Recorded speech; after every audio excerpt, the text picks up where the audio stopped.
Welcome. This is more of a hands-on work session where we're going to just try things out. I don't consider myself an academic on the subject of AI. AI is changing very quickly. I was extremely skeptical. Then I started using it and I said, this is changing things. I'm still relatively new to AI. And one of my biggest struggles is when you do a postal history exhibit and you're describing a cover and you have to break down the routes within Europe in the 19th century pre-UPU. And there was 4 shillings in Norway and 3.5 shillings in Sweden and 5 3/4 silver groschen in Germany. That stuff is way above my head. So one day I decided I'd feed this cover into ChatGPT and see how smart it really is. And I was astounded what it could do. It gets a lot of things wrong, but it helps you. At least for me, it's helped me tremendously in many areas. It's not perfect. You got to be able to catch its mistakes, but it's getting better and better all the time. So today I'm going to just talk a little bit about how you can use AI, artificial intelligence, in philately. And so just a quick introduction. What is really AI? There's many different definitions. But the general definition most people agree on is that AI is computer systems that can perform tasks that normally require human intelligence. This idea has been around since really the 1950s. In fact, in the current issue of the American Philatelist, there's an article about Dartmouth University and a professor who coined the term AI in 1956. AI has been around for a long time. When I was in college in the late 1980s, we had a class on expert systems, and that was really an early form of AI. And so it's just the idea that you use computers to do things that otherwise normally would be done by a human. And so one of my early uses of AI was, I'm a photographer, my wife's a photographer.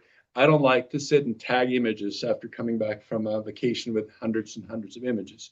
An early use of AI was the idea that AI could recognize things in photos. So when you look for pictures from your ski vacations, you didn't have to tag those. You could just type in skiing or snow, and the tool would find those images for you. That's been around for well over a decade now.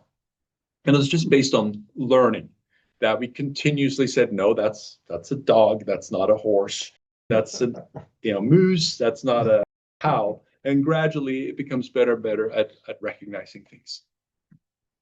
Modern AI can now understand images, which is great for stamp recognition. It understands languages, which is great for translating. I got an auction item recently, and somebody had paid somebody at APS to translate a German letter for them. That was apparently a service APS used to offer. Now you feed it into AI and it'll translate it for you. And more importantly, in my case, it recognizes handwriting from the 19th century, which I have a really hard time reading sometimes. And it can summarize information, assist with research. So you could take a long paragraph and say, summarize this down so it can fit on my exhibit page. Bottom line is AI doesn't know anything. It just learns from patterns and behaviors. Like I said earlier, it works best as an assistant. Don't trust everything it tells you. You have to look at it and you'll find that it's going to make mistakes. And I'm going to show you that today, how it makes mistakes and what it does well and what it doesn't do well. But I find that in AI, there's a lot of things that it can help with. I have a list of probably a dozen different things that I've used AI for. And that list keeps growing because I keep discovering new things. Just discovered something new yesterday. Typically in AI, when I teach business analytics, we talk about 2 primary areas: supervised learning and unsupervised learning. Supervised learning is where AI is shown things and then you correct it. Unsupervised learning is where AI just looks for patterns. It's developing patterns and looking for similarities in data without being told in advance. So those are the 2 main learning modes. And then you can say, well, we got reinforcement learning is where we're constantly correcting. So when, say, ChatGPT, which is the one I use, gets something wrong, you say, no, that wasn't a 16-cent stamp. That was an 8-cent stamp. You read that wrong. It was 2 8-cent stamps. You correct it, and it says, oh, I'm sorry, I got that wrong. And it'll hopefully get that right then the next time. And then self-supervised learning, whereas, again, AI learns by its own mistakes and correct patterns based on more data, better resolutions, whatever. There are many, many AI platforms available today. The big companies like Microsoft and Google have their platforms. And then, as always happens, when a new industry comes along, a new wave of technology companies comes up that takes over from the old. Microsoft took over from IBM. Google took over from Microsoft. Microsoft was slow at adopting to internet. And now it's Anthropic and OpenAI who's becoming the leaders in AI. And honestly, is outdoing Google and Microsoft so far. I'm not saying any of these tools are better or worse than the others. I've been a Microsoft partner for 30 years. I don't use Copilot because I like ChatGPT better. My developers for my business use Claude from Anthropic because they like that better for writing code. So I'm not promoting any of these platforms, but I'm using today ChatGPT because that's the platform I'm comfortable with and that I like and that works for me. Again, you can use any of these. They all have their strengths and weaknesses. There was a big article last week in Wall Street Journal about Claude. And I mean, these companies are in the headlines all the time. But Claude is currently probably the best tool for writing code. I haven't tried it for Philately. So I encourage you to go out and play with these. All of these have free versions. I'm using the paid version. Basically, that gives you access to the latest version. You get to use it as much as you'd like. I pay $20 a month, which for me, it's the best $20 I spend because I use ChatGPT for everything. I mean, I've used it to diagnose car problems. I've used it to diagnose gardening problems. I mean, it's just amazing what it can do. And so the $20 I pay a month to get access to more advanced models and unlimited usage is well worth it. So today we're going to mostly use ChatGPT. And again, paid version is $20 a month. Free version, of course, is free. So this is the ChatGPT interface, and it's really not all that much different than a search interface, Google search or any web search. And you just go and you type in a search and go from there. And that's what we're going to be doing a lot of today. It saves every conversation.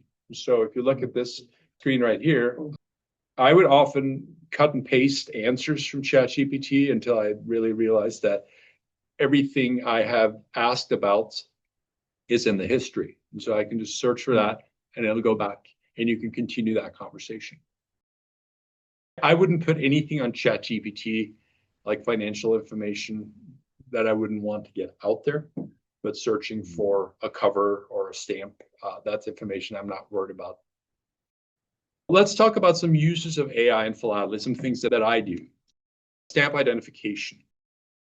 I don't use that a lot because I'm mostly a postal history person, but sometimes if it's a country I'm not familiar with, I use it for stamping.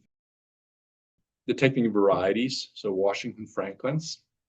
I'm not saying it's an expert, but it can detect some varieties in some existing main catalog numbers. Translating and interpreting, big for me because I collect postal history, so a lot of the letters I have will be in German or French. And maybe most impressive is the fact that it can recognize cursive German current, which is practically impossible to read for even people who speak German. So postal history research I use it for. Again, handwriting, postmark recognition, does pretty good at that. Stamp design. So Norway issued their first AI-generated postage stamp for Christmas 2024. They got a lot of flack for that, especially from stamp engravers and stamp designers who do this for a living. They promised it was just an experiment and they weren't going to do it again, but I will show you that. Research assistants. I write a lot of articles and sometimes I write in Norwegian, and I haven't really written in Norwegian in over 30 years, so I use it a little bit there. Organizing collections, things like looking at catalog numbers. Sometimes I work with countries where the Scott numbers may not be the best, and I need to know what is the native catalog number. It helps with that. Discovering connections. It's always great when you feed in a cover because it'll give you historical context. It says, by the way, this cover was sent 2 days after the Napoleonic War broke out in 1812. And these were the circumstances in Europe at that time. And that's why this is historically important. Okay, so let's dig in. First, stamp identification. Many of you probably have already used Stamp Identifier. It's an app. I got the paid version of that, $20 a year. But it's basically just an app on your phone where you hold it over the stamp, scans it, it tells you what it is. It's not perfect, but it works generally pretty well, especially if it's an area where you're not an expert in. So if I'm sorting through a collection and I need to identify a stamp that may not be immediately clear which country it's from, job with that. But I wouldn't use it for Washington Franklin's. It would get completely lost. For general things where you're not an expert, it works pretty well. Now, ChatGPT, you could say, I have the stamp here. It's a 1 cent Washington. It's got the flat plate printing. I know that. I measure the perforations. It's 11 by 11. And it doesn't have a watermark, and I can tell it's from a booklet pane. But I can't, for some reason, find that in the Scott Specialized catalog. So I fed these 5 characteristics in, and it said, it's got 498E. That was ChatGPT. And then I could go back to Scott Specialized and look at 498E and say, oh yeah, that's it. There are many other tools online you can use for Washington Franklin identification, but that was just an example of how ChatGPT could do that, knowing a few characteristics. And you could say, well, 1 cent Washington, 11 by 11 flat plate, but you don't know if it's watermarked or unwatermarked or booklet or not booklet, and it'll give you 5 different varieties that it could be. Postal history research is where I use AI. So I'm going to show you an example of a cover that I scanned and what came out. There was a quote recently by a philatelist that says, nobody knows everything. You know, in philately, you can't possibly know everything. But if you're using AI, you can get a little bit closer to knowing a lot of things about things you may not otherwise know anything about. I'm also sort of a budding dealer just because I like to buy and sell. And so for me, instead of being a collector of a very narrow niche that goes really deep, I like to be very wide and know a little bit about everything. And that's where AI fits in well for me. And particularly with postal history, when you're dealing with, you know, so many variables, the markings, the routes, the rates, the franking combinations, all the different markings used by different countries, especially in the 19th century, the catalog gets thrown out the window. That's just a tiny piece of the picture. So let's take a look, find out, is this cover a $10 cover or a $10,000 cover? So I had this cover that I got from a collection, but it was one I used for this case study. It was sent from Germany to Yokohama, Japan in 1871 to Benjamin Lyman, who was a famous linguist who was working in Japan at the time. And you can see I have a front and a back. And it's transit marked in Hong Kong on its way from Germany to Japan. So I scanned it, and then I just dragged the files into ChatGPT. We're going to do that later today. And then I say, what can you tell me about this cover sent from Germany to Yokohama, Japan? Is the franking correct? How would it have traveled? And what would you say an estimated value is? So now let's see how well it did. First, it said it was sent to Benjamin Smith Lyman, care of Walsh, Hall & Co. in Yokohama. I could not make that out from the front. It says care of Walsh, Smith, Archer & Company, so it didn't get that quite right. But then it says, okay, Benjamin Lyman was an American mining engineer and geologist who worked extensively in Japan. He was also a linguist, but that may have been later. Then it says the franking. And here's where AI starts to go wrong. Now, if you look at the cover, you can see that a lot of the numerals on this is the first German Reich series from 1871. The cover, the postmarks covers up some of the stamps. And these stamps are unique in that they are fractional. And so you have, you know, a quarter groschen and a half groschen. And it got that wrong. It says you appear to have 5 groschen, 2 groschen, 1 groschen, and 1 groschen green. No, that wouldn't be right. there's actually a half and a quarter. So it didn't get that right. It also missed the one up in the upper left corner. It only looked at those 4 down in the left corner. So right away, we can see that ChatGPT is on thin ice. And then, is it franking correct? Yes, very likely. It came up with 9 groschen when in fact it's 11 3/4. And so it says the franking fits perfectly for German inland mail through Britain, through Hong Kong to Japan. And then it knows what the red paid marking means. It means it was fully paid to destination. So again, you can see there's a red paid there in London confirming payment. But it didn't get the franking correctly. It was off by 1 or 2 3/4 groschen. Then it says, what is the route to Japan? And it says, well, it was posted in Germany, sent to London, and then carried by a British contract steamer. That is correct. It arrived in Hong Kong. There's a transit back stamp. It was forwarded to Yokohama and received in Yokohama. So we got that part correct. It predicts that it went through the Suez Canal, which I found out is correct. And the transit time, it said, was typically 6 to 8 weeks. So far, ChatGPT or AI has done well on the routing. I would say it got a B+ on the routing. It got a C or a D on the franking. So far, we're doing all right. Now it said, would you like me to make you a map? I said, sure, that would be nice. You can use that in an exhibit. So it made a nice map, put the cover up on the map. Here's where it gets really funny. All of a sudden, London now is near Egypt. Remember, this is 1873. It went by boat to Ceylon through the Suez Canal. That's correct. And then it must have taken an airplane up here. So this is what we call AI hallucination.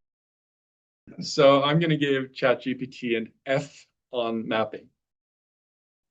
Nice graphics, just completely wrong mapping. But then it recovers itself a little bit because it gives you some historical context about Yokohama. And so that's nice. And it tells you that most international mail to Japan passed through Hong Kong. Not being a Japan collector, I wouldn't have known that. And that Walsh, Hall & Co. is a trading company. So you get a little bit of context. And then it gets to the valuation and gives you a market estimate. And the conclusion is that this letter, being somewhat noted historical figure, it concludes that this cover would probably be somewhere between 1,000 and 1,500 pounds. Fact is, I ended up selling this through Phila last year, and I got, I think, 1,200 euros. I would say it did pretty well on its valuation. And I know that they do scan auction catalogs. So, these AI models, they go out because, a lot of the auction catalog PDFs are online. And so they do scan those. And I've seen comparables where it said, we found a similar cover in such and such auction, and they use that for pricing. So it's very likely that they do scan auction catalogs as much as they are available.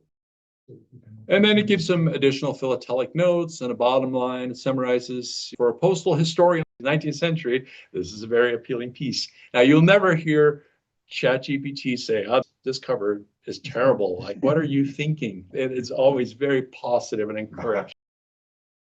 I guess on the scorecard, I would say it failed on or didn't do very well on the postage. It got the routes correct. It failed miserably on the map. It provided some nice historical context, and it did pretty well on the valuation. Next case study, translation and interpretation. This is a letter from 1883 that is sent from Minnesota to Germany. And it's written in a script language called Current. And it's very hard. I've given some examples of this to the German professor at University of Wyoming, and he couldn't read it. So the fact that ChatGPT can read something that a German professor at a university can't read is somewhat impressive. And so it obviously can't read it all, but it gives you the general context. It's an emigrant letter, and he's giving an update on conditions. Hope you're in good health, etc. And so it doesn't read everything. You can see there's a big black blotch in the middle of this letter, but it gets the general context. It's not a business letter, it's a personal letter. likely sent by somebody who immigrated to the United States and reporting back to their family in Germany. Philatelic research. So I use it in writing, mainly for me to translate to Norwegian. Norwegian is my native language, but I haven't written it in over 30 years. Obviously, I use it for research. I use it for presenting, exhibiting. I use it to verify facts. And I also find that often, as we just saw, that it gets facts wrong. You can't trust AI 100%, but it helps you along the way. It's like an assistant. You hire an assistant, and sometimes they're going to tell you the right things, and sometimes they can tell you wrong things. I use it also for general research. I use it a lot for mapping catalog numbers, because very often, if you work with US stamps, Scott is the numbers to go by. But if you're working with Danish stamps, you want to use the AFA catalog, which may have 4 AFA numbers for 1 Scott number.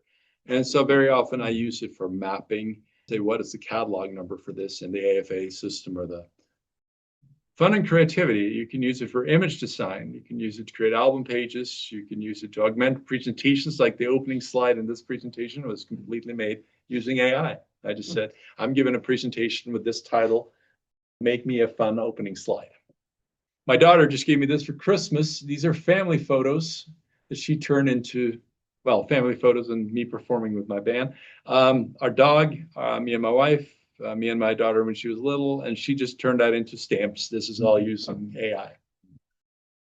These are the AI-generated postage stamps that Norwegian Postal System issued for Christmas 2024, to a lot of criticism.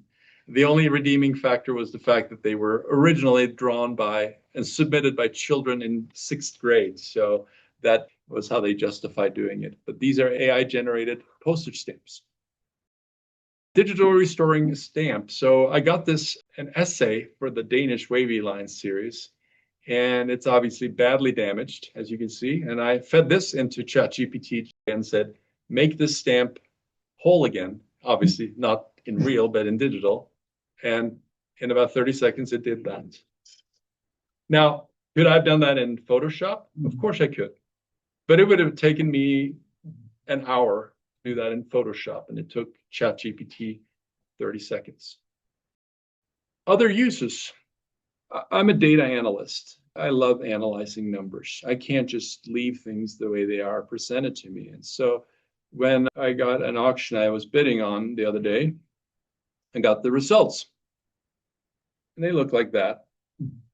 Just the lot number and the realized. There's many things that doesn't tell me. I like to know which lots didn't sell. Where are the gaps in these sequences? What was the highest realized price, the lowest realized price? What was the total sales?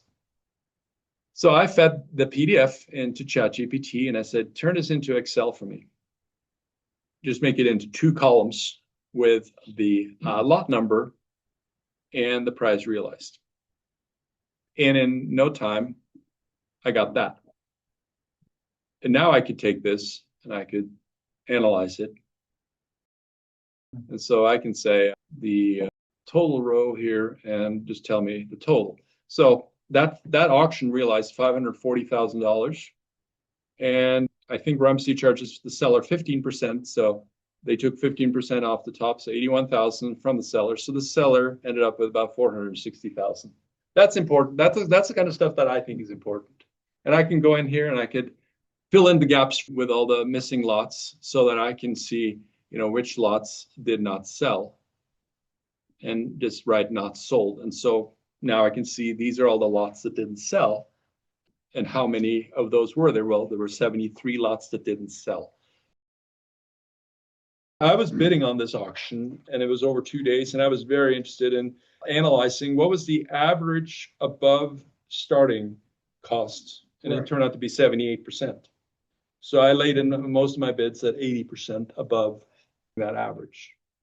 And some I got at opening, and some went way above that. Right. But it's, again, the kind of analysis you're doing when you're bidding on something. And that's just who I am and what I like to do.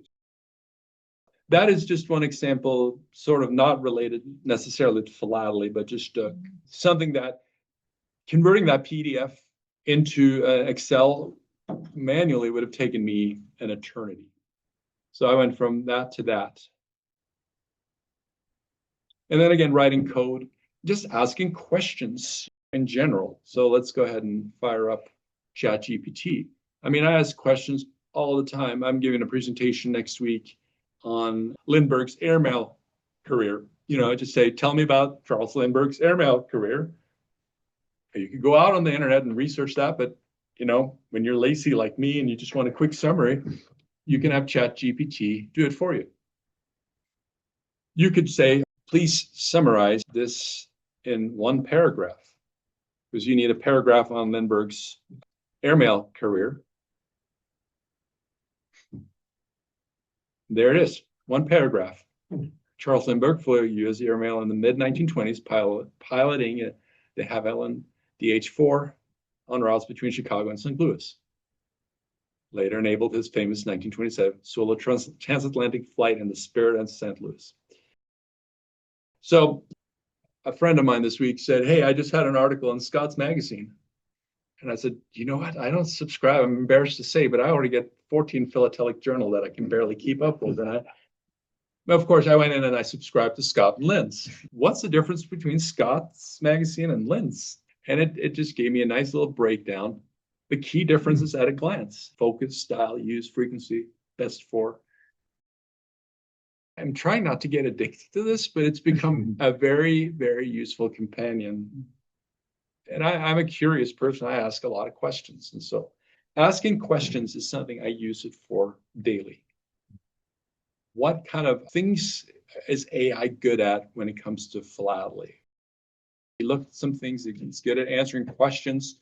It fails in many areas. We saw it failed with mapping. It failed with franking. But there may be that, say, Anthropic's Claude can do some of these things better. I'm just using ChatGPT as well. You need to use it with human expertise. It's an assistant. And you need to be careful. Don't rely entirely on the facts. If it's something you don't know too much about, especially be careful using it, because it could be that it's giving you wrong information and you don't want to be caught presenting something that is incorrect. A couple of things I wanted to mention really quick about is scanning. I scan a lot of things: brittle covers versus stamps, larger objects front and back, speed versus care. Want to just talk a little bit about different equipment. Today I just brought a cheap flatbed scanner we're going to use here. Very often I need to scan a stack of postcards. If they're not super valuable, I'll feed them into a sheet feeder and just go through, scan 20 cards in 30 seconds. You scan just a single side or both sides. Is it a brittle object like this cover right here, which has multiple pages hanging out of the back? Large objects like a full sheet. High level of detail. You have a stamp with a lot of detail and you want to make sure that you know whether this is an E grill or a Z grill. You need something with a high magnification. For really high resolution, I use a microscope similar to this that has a built-in image capturing function. And these are inexpensive, $150, $200. And sometimes just use my phone. If it's like that cover that I showed originally, it folded out and I just held my camera far away and took a picture of it. And also for the stamp identifier, I will use something like that. So again, today we're just using a simple $60 Epson scanner. This is probably the scanner I use the most at home. I use it for anything that enters my house in the mailbox. It's funny, it's an oxymoron. I'm a philatelist, but I hate paper. And it's funny because many countries, especially where I'm from in Norway and Denmark, the government doesn't use paper anymore. You don't get anything in the mail anymore. But here we get a lot of things in the mail, which in a strange way I do appreciate, especially if it's philatelic mail. With something like this, if I were to scan stamps, I put them in a dealer card and I feed them in. And I do that for all the inexpensive stamps. It does a really good job. I also use it to scan covers. There's a mode you can set it to, so you don't feed the covers in the stack. You just feed one at a time, but it lets you finish 20 covers and then you say save. And I would never, ever scan something like that That would go in a flatbed scanner. And if it needs both sides, like something that has a grill, I will obviously use a flatbed scanner. It's your time. You're not going to spend 5 minutes scanning a 50-cent stamp, but you can spend 5 minutes scanning a $200 stamp. So it's just depending on what the value is. And what purpose is it for? Is it for your own collection, or are you a dealer and you're just putting it up on eBay? I'm just going to show you what I've talked about, and we'll do a hands-on session with covers. So I brought a few things. So we can just start with a cover here, scan it. I'm just going to set this to a cover. I'm going to do it at 300 DPI, and I'm going to just hit scan. So very basic. I get this cover. I'm going to just crop it like that. So you can see this is a cover sent to London from Washington, DC. So I'm going to go to a new chat in ChatGPT, and all I have to do is drag the file into ChatGPT, and now it says ask anything. Okay. What can you tell me about this cover? Sometimes I will say, what can you tell me about this cover sent from Washington, D.C. in 1893, just to help it along a little bit. But now let's just see what it can do without telling it anything. So now it says analyzing image. Nice cover. There's quite a bit going on here. Here's a breakdown of the key philatelic elements.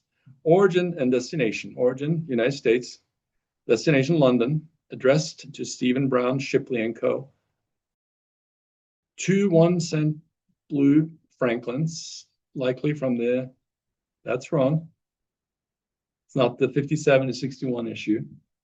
1 green Washington stamp, also not from the same issue. So it didn't get the stamps correctly. So what's that? That's 5 cents total. It did get that correct. 5 cent was the US-UK treaty, the British packet after the 1850 postal agreements. So it got that correct. The red paid in circle marking is typical of U.S. exchange offices marking prepaid foreign mail. The 5 in red indicates credit to the British postal system. And faint black circle date stamp, okay, fails on that. It couldn't read that. So there you go, humans win. Jim saw Washington, D.C. Top left, PR, manuscript notation, paid rate. So this is the transatlantic cover, likely business correspondence. So it gives you condition, collectability, philatelic significance, rough value, ballpark 75 to 200. I would think it's probably close to 75. And then it says, and this is what I like, it says, if you like, I can do so and so. So I could say, I got an exhibit coming up, so please turn this into a PDF for my exhibit. I would never do that because A, it's going to get things wrong, and B, I have a certain format for my exhibit that I follow, and I do it in InDesign. But just to show you that it actually can build a file for you, it'll actually create a PDF now. I've seen them somewhat impressive, and I've seen them very unimpressive. But now it says, hey, download your finished PDF exhibit page. So there it goes.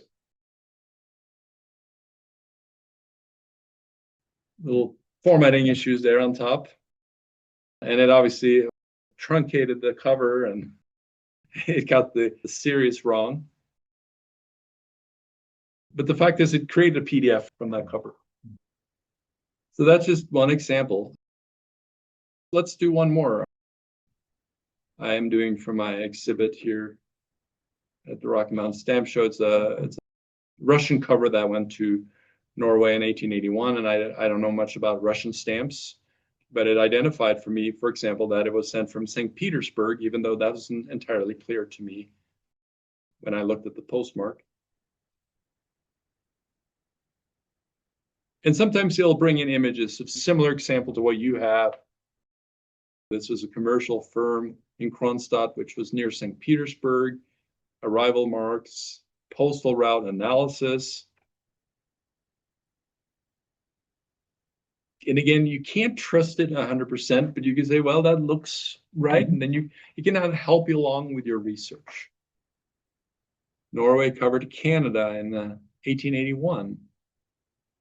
This was an example where I told it the actual franking, 25 öre. It wouldn't have identified that because the denomination is covered up.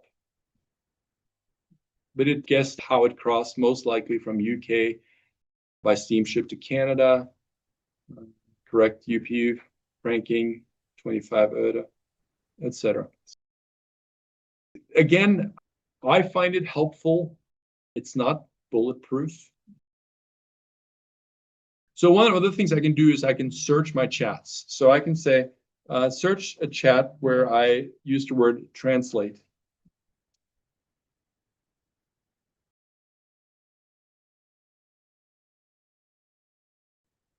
So here I said Norwegian letter translation. So I fed it this letter, which I can read. I can read Norwegian, but I can't read this handwriting very well. So this is a letter written in 1850, and it translates it into Norwegian first. And it's basically a recommendation of a school teacher for the municipality of Langesund. And then it translates that. It suggests that this teacher is going to be a supervisor for a bridge construction in Langesund in 1850. It's really not just the translation, which Google does reasonably well, but it's the handwriting recognition. The handwriting recognition may be one of the most impressive parts to me. I mean, yesterday there was a town name in Norway I could not figure out. I fed it in ChatGPT and it gave me the options of what it could be.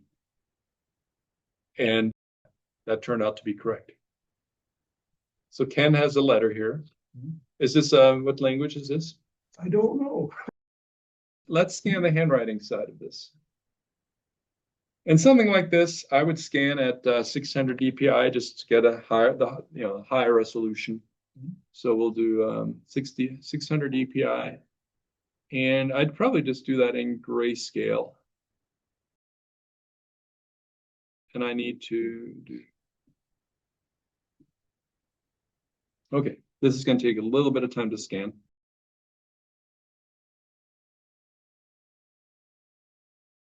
So here is the letter that we've scanned.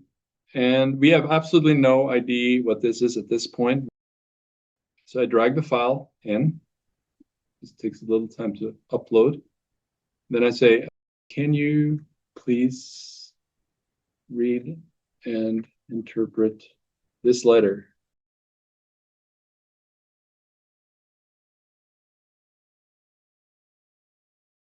Okay, so it's in French. So it's July 1856. So it gives the key readable parts from the body. And so basically, here's your interpretation. It's a financial accounting letter, typical of 19th century commercial correspondence. Montmorillon in France, July 25th, 1856, sent to a financial institution. The writer is sending several financial instruments drawn on different cities for a total amount of 362.8 francs. And the recipient is asked to credit this amount to the sender's account, a very formal and polite standard for business letters of the time. So there you go. I could not have done that. I know some French, but I mean, just understanding the handwriting and to have this done in 20 seconds, 30 seconds, pretty impressive. So go down, what's it worth? I didn't ask. To do that, we would scan the other side to get the cover too, and then feed them both in and say, what would this cover be worth? Eddie just asked me about reconstructing a postmark, and I got an exhibit here, one of the earliest letters ever sent from Wyoming, and it was sent from Fort Laramie on the Oregon routes in 1851. So this is definitely one of the very earliest letters sent from the state of Wyoming. Can you recreate the Fort Laramie, Oregon route postmark to make a more legible version in JPEG format. If it does this, I will be very impressed. I doubt that it will. These Fort Laramie postmarks are known for being terribly poorly struck. And this is considered a good example. Download the JPEG. Okay, let's hold your breath and let's see what we got. Ah, I got a later one here from Fort Laramie, which is much more legible. And so I could just feed that in. And I could say, ChatGPT, start a new chat. Can you identify this postmark? So it immediately said, this is Fort Laramie, this is Dakota Territory. So Fort Laramie, by the way, has about 7 different postmarks, from Oregon Trail to Idaho Territory to Nebraska Territory to Dakota Territory to Wyoming Territory to Wyoming State. So that's an interesting area. But it identified correctly that this is Dakota Territory, March 11th. And just says it's consistent with late 1860s because it became Wyoming Territory once the Union Pacific arrived. So if you have a good strike, it will identify it correctly. But I collect postmarks from these towns in Norway where there are different versions. This is the 1848 version. This is the 1859 version. It's not smart enough yet to identify the difference between the 48 version and the 59 version. But over time, as we start feeding it, and if it had gotten this wrong, I could say, no, that was actually not Dakota Territory. It was Wyoming Territory. You want to scan some stamps? Okay, so let's scan these in color.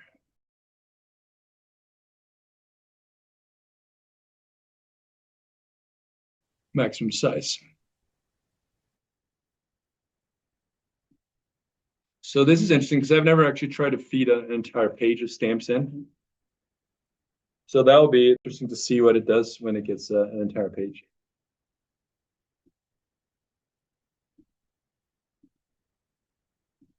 I'm going to crop it down just a little bit.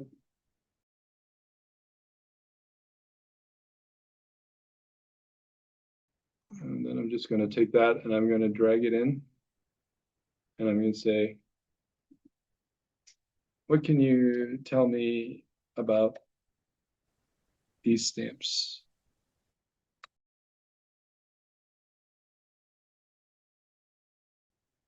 Really interesting mix. See, it's always being positive. It's like, why would you mix these together on the same page, Jim? It's like, no, this is a really interesting mix. Very positive. Top 2 rows, Italian Social Republic overprints, 1944 to 45. Most of what you have in the top row are stamps from the Italian. And goes through. Middle left. Yeah, I've never tried this before. This is interesting. So top is Italian Socialist Republic, World War II. Middle left, Firenze, Venezia, Giulia, local post. Bottom row, Kingdom of Italy, 1924 issues. That was a use case I hadn't tried. Feed a whole album page in and have it identified. Kind of cool. So is it perfect? Absolutely not. But is it helpful? Absolutely. And feel free to play around with other tools. I just use ChatGPT because that's what I'm paying for. But again, you got many other options out there. So there you go. Can't spell philately without AI. Thank you.